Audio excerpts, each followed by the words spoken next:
BJP ಸೋತಿಲ್ಲ, Narendra Modi ಸೋತಿಲ್ಲ, ಬಿಜೆಪಿಯ ಕಾರ್ಯಕರ್ತರು ಸೋತಿಲ್ಲ, ಹಿಂದೂಗಳು ಸೋತಿಲ್ಲ. ಸೋತಿದ್ದು ಅಣ್ಣಾ ಸಾಹೇಬ್ ಜೊಲ್ಲೆ ಮಾತು, ಅಹಂಕಾರದಿಂದ, ಸೊಕ್ಕಿನಿಂದ, ಯಾವುದೇ ರೀತಿಯ ಕಾರ್ಯಕರ್ತರ ಜೊತೆಗೆ ಸಹಕಾರ ಇಲ್ಲದಂತಹ ಒಬ್ಬ ಅಣ್ಣಾ ಸಾಹೇಬ್ ಜೊಲ್ಲೆ ಸೋತಿದ್ದಾರೆ ವಿನಃ ಅಲ್ಲಿ ಬಿಜೆಪಿ ಸೋತಿಲ್ಲ. ಒಳ ಒಪ್ಪಂದನೂ ಇಲ್ಲ, ಏನೂ ಇಲ್ಲ.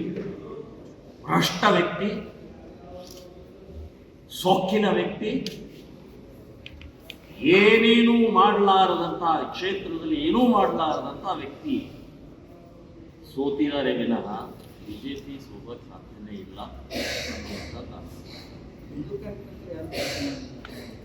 ಅದೇ ಕಾರಣ ಏನು? ಈ ವ್ಯಕ್ತಿಯಿಂದನೇ.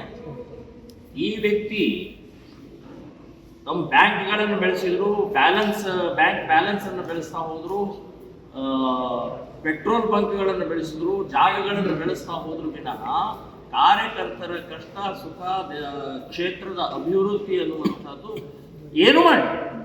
ಅದಕ್ಕೆ ಕಾರ್ಯಕರ್ತರು ಬೇಜಾರಾದರು, ವೋಟರ್ಸ್ಗೂ ಬೇಜಾರಾಗಿದೆ. ಹಾಗಾಗಿ ಅಣ್ಣಾ ಸಾಹೇಬ್ ಜೊಲ್ಲೆ ಸೋತಿದ್ದಾರೆ ವಿನ ಬಿಜೆಪಿ ಸೋತಿಲ್ಲ. ಬಿಜೆಪಿ ಇದು ಜೀವಂತವಾಗಿದೆ. ಮುಂದಿನ ಬಾರಿ ನನಗನ್ಸುತ್ತೆ ಅದಕ್ಕೆ ಸರಿಯಾಗಿ ಉತ್ತರ ಕೊಡುವಂಥ ಬಿಜೆಪಿ ನಿಶ್ಚಿತವಾಗಿ ಕೊಡೋದು. ಮುಚ್ಚಿ ಅವ್ರಿಗೆ ಒಳಗಡೆ ಇಲ್ಲ ನಡಿ, ಪೊಲೀಸ್ ಸ್ಟೇಷನ್ ಸುತ್ತಲೂ ಶಾಮಿಯಾನ ಹಾಕುವಂಥದ್ದಂದ್ರೆ ಪೊಲೀಸರಿಗೆ ರಕ್ಷಣೆ ಇಲ್ಲ ಅಂತನೋ, ಪೊಲೀಸರಿಗೆ ಸುರಕ್ಷತೆ ಇಲ್ಲ ಅಂತನೋ, ಅಥವಾ ಪೊಲೀಸರು ಒಳಗಡೆ ಏನು ಬೇಕಾದ್ದು ಮಾಡ್ಬೋದು ಅಂತನೋ.